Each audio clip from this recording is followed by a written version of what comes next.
afternoon. Thank you for all attending. What an exciting day for North Dakota. What an exciting night we had. For us to learn on the walk over that we received the most votes in the history of a North Dakota gubernatorial election last night was very humbling, very honoring. We're very honored to have this opportunity to work for the state of North Dakota, for its people. We're so excited to move forward and bring a business leader to Bismarck. We feel that our campaign resonated. We feel that the people of North Dakota are ready for this change. With no further ado, I'd like to introduce our next governor of North Dakota, Doug Burgum.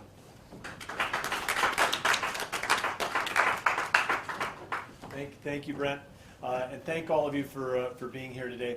It truly is an exciting day for North Dakota on a number of different levels, and one of those reasons why it's exciting because I've got a terrific running mate in Brent Sanford.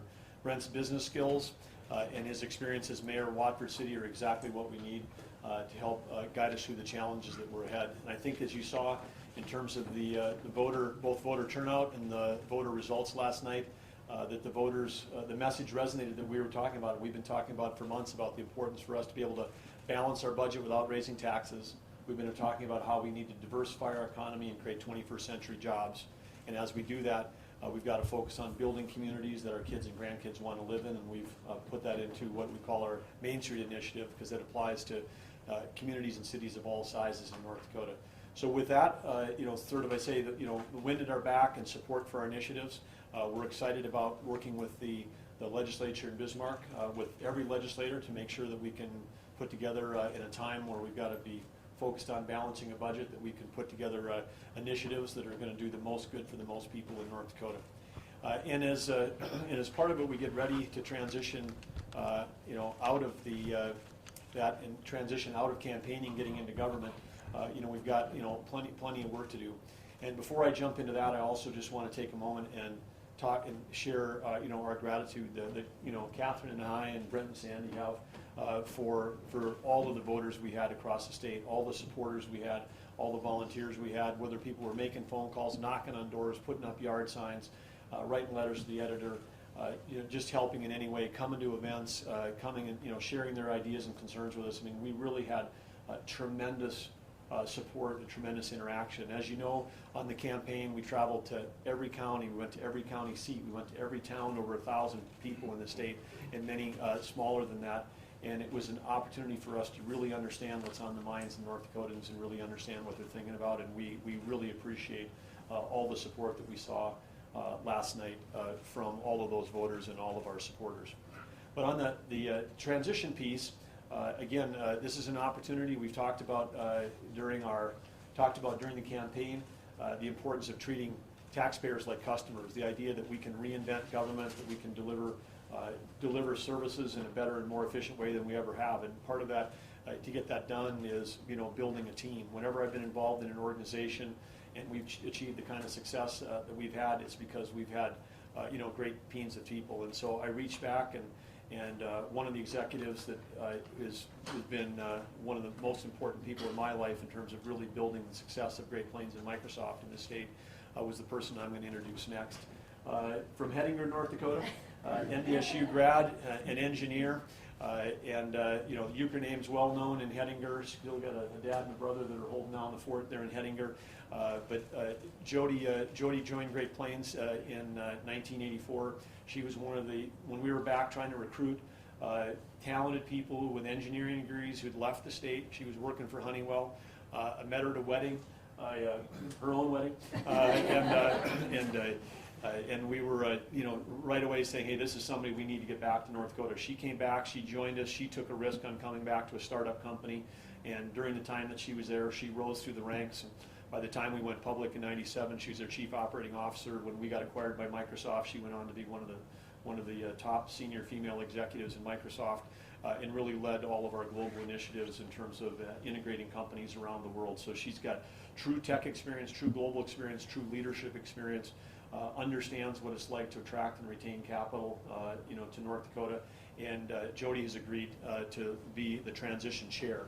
So I'm excited that Jody is going to be joining our team and leading the transition work as we work to attract talent and bring the expertise we need into government and leadership positions to help us build the best and most efficient government we can. So warm welcome for the Burgum Sanford Transition Chair Leader, Jody Euchre. Big thanks to Doug. It's really an honor and a privilege to be here today. Having spent 20 years at Great Plains and Microsoft, I've had the unique insight to learn just a ton from Doug Burgum. And I'm sure all of the citizens of North Dakota are so excited to have Doug at the helm. As we look at the transition, it's a tight time frame, and what we want to do in that time frame is really build a high-performing team. And we're going to do that based on certainly the strength of existing leaders and certainly looking for additional people that want to join the journey. In a unique way, and I'm sure it won't be surprising to any of you, we have a website that was launched today called joindougburgum.com. We would like to open up to anybody within this state or people that may have left the state that want to come back, or newcomers to North Dakota, the opportunity to join us on the journey to really shape the next level of government here in North Dakota.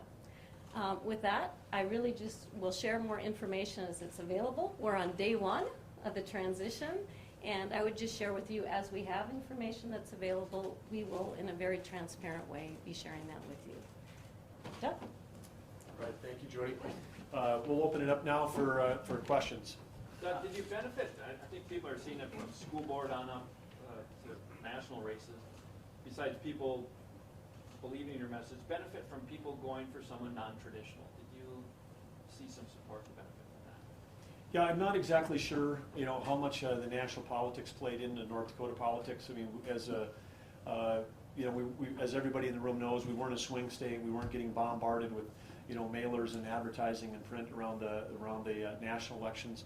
So I don't know if it was a factor here. I know that the work that we did going out and connecting directly with people did connect. I mean, it did. The message resonated. Our time that we spent face to face in the communities resonated, and I think that people understood that given the challenges that we're facing right now, that business leaders are probably the ones that would have the best chance of balancing the budget without raising taxes, diversifying the economy, and building communities. I mean, that we've got a track record of doing the things that we say that we want to do for the state of North Dakota, and I think that came across as very authentic. And again, we're honored to have the opportunity to serve and thrilled with the support. So that was more appealing perhaps to some than someone entrenched in doing this for many, many years. Yeah, perhaps, but I think again, I think North Dakota voters are smart people. I think we're a small state. This is a state where it's not some conceptual thing on who's your senator, who's your congressman, who's your governor. Lots of people are out. They've met prior governors. They know who our leaders are, and they wanted to meet Brent and I and shake our hands and look us in the eye and see if we're going to be the guys who are going to go to work for them. So I think politics in a smaller population rural state like this is real hand to hand, and I don't know how much some of the national stuff translates or not. Doug, talk about the budget a little bit, if you would. Obviously, Governor Dalrymple's responsibility, last one as a governor, is to form a budget for this upcoming legislative session. What kind of a role have you played in that, and what do you anticipate you're going to see in the way of a finished product from him? Thanks, Scott. And the question was on the budget. The Governor Dalrymple does have a responsibility as the outgoing governor to deliver a budget, and I believe on December 7th, Governor Dalrymple will deliver that budget. I know that his team and his agency heads are working hard now to prepare that budget. The guidance that they've been given, I believe that's public information that all of us heard, was they were guided towards trying to come up with budgets that were 10% below the budgets that they had the previous biennium. So that's the guidance that's been going in. We're on the first day, as Jody said, of the transition as governor and lieutenant governor-elect. We'll have an opportunity to work more closely, with the current governor's office to find out more. We've been on the outside, focusing on the race and being candidates. We'll work more closely with them. But I would expect that the budget that they'll submit on December 7th, we get sworn in on December 15th. We'll only have a couple of weeks to look at that budget to see if we want to make changes between that and when the legislature convenes in the first week of January. What are you going to do about Standing Rock and the First Nation protest over there? Question was about the protests, and I think this is an important principle which I shared last night, which is the that Governor Dalrymple is still the governor of our state. He's the person that's in charge of the decisions, and these decisions are affecting not just personal property, but safety of our citizens. And as governor of the state, he's the one that gets to make those decisions, and I think it's important for all of us to understand that as governor, lieutenant governor-elect, we're not part of that decision-making chain until December 16th, and so we need to give our full support to the current legislation and not current administration, and not second guess any decisions that they might be making at this point in time. So you support this position then, that is being taken by them? I said that it's important for all of us to support the leadership that's in office today, because they're the ones that are tasked with making those decisions. And I said the decision that Jack's making between now and December 15th are maybe as important as any he's made in his entire administration, and we just need to continue to recognize that he still is the governor of North Dakota. So if this is going on and on, December 16th, when you take office, will you be making any public stand or anything like that if this happens when you take office? It's still going on. I think it's a great question, but it's a hypothetical. And this is a situation that's changing almost daily. Those of you that are covering it, those of you who've been down there, those of you who are involved, know that there's new information coming out day by day. And that information is coming out at lots of different levels. It's coming out from the camp itself, it's coming out from Washington, D.C., it's coming out from different agencies, it's coming out from the courts. And so it wouldn't be fruitful for me to speculate on what decision to make on December 16th, because we could have a completely different situation on our hands there than now. It's just, of course, I think our hope and all citizens' hope that things remain peaceful, and that we have people, have a dialogue, and that we're continuing to have have discussion within the framework of a peaceful and legal dialogue, as opposed to having something tragic happen here in North Dakota. But the protesters are planning to stay the winter there. They are. A big thing during your campaign was the budget, obviously, and you just spoke about that. You talked about giving your salary back to the taxpayers. Is that still something you will do? Yeah, absolutely. I made a commitment that I would, the first thing I would cut would be my own salary, and so that still is the full intention to do that. How are you going to do that? We're going to have to work through some mechanisms on that. This is the crazy thing about government. You'd think that would be an easy thing to do, to say, hey, I don't want to take my salary, but some people have been so far as to say, oh, you can't do it. We'll figure out a way to get it done, and even if it means I got to take the salary and then donate it, we'll do that. I mean, if I have to take the salary, donate it, and pay the taxes on the thing that I got in, I mean, that'll just be more crazy bureaucracy. But we'll figure out a way. We'll figure out a way to get it done. Do you think there'll be challenges with some lawmakers who will kind of dig in their heels once you get out there that aren't real sure of what you have planned? Well, I think that, in terms of the legislature, one of the things that Brent and I have been doing is we've been around the state campaigning with legislators in all corners of the state, and a number of those folks were elected last night, and so I think we've been, building relationships, talking common ground, understanding their issues, and I'm confident that we're going to build the relationships we need to move our agenda forward. I'm also confident that all legislators in the state, people run for office because they believe in the best interest of the state. They may have different approaches or different ideas on how to get it done, but I think there's plenty of common ground that we can find. The challenging time here is that the shift for the legislature is not necessarily who's going to be governor, lieutenant governor. The shift is the last 5 sessions, budgets have always gone up. I mean, one thing for certain is budgets are going down, and that's a forcing device which can become a constraint where people can fight over scarcity. But we said we'd like to have people be thinking about how we can use this as an opportunity for reinvention, how we can use this as an opportunity to think about how do we best apply the dollars that we have. So I think it's an opportunity. It's a challenge, but it's also an opportunity. Doug, a transition question. What is your instructions or guidance for Jody and the rest of your team related to, putting people in key positions? In other words, if the people are there now, do they have a leg up, if you will, to stay there? Are they everybody interviewing like it's a new slate? What kind of thoughts are you on how many will stay and how many you'll be bringing fresh and new? Well, I wouldn't have any. Again, speculation on who's staying, who's going. I just know that we're going to, as part of our transition process, that Jody and the transition team will be meeting with all of the agency heads, and we'll be talking with all of them and making sure that we're putting together the best possible team we can for the state of North Dakota.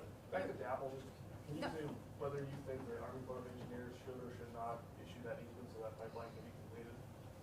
Well, I think I don't want to make a political statement when it's really, that's an engineering process statement. I mean, whether the easement's awarded or not, it became a political thing, but up until now, it was an engineering decision.